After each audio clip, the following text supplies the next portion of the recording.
Welcome back to this video. If you use Windows PC and you try to install apps on your Windows PC, but the apps refuse to install successfully on your Windows PC, consider to watch this video from beginning to the end and see how to fix app not installed on your Windows PC with this simple setting. So let's find out.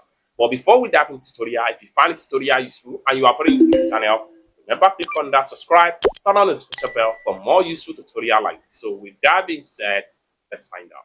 Alright, so the very first thing you want to do is to simply come down below right here. Make sure you right click on your start menu and click on settings. And this is going to pop up. Next thing you need to do is to simply go to apps.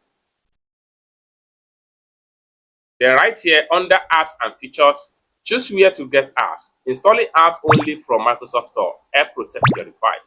In some cases, if you have this by default, that is install only recommended from Microsoft Store. If you are trying to install external apps into your PC, it's going to be rejected and you're going to have issue of app not successfully installed. So in this regard, to fix this problem, what you need to do is to switch from only recommended, the Microsoft Store only recommended into anywhere. This allows you to install apps from anywhere into your Windows PC.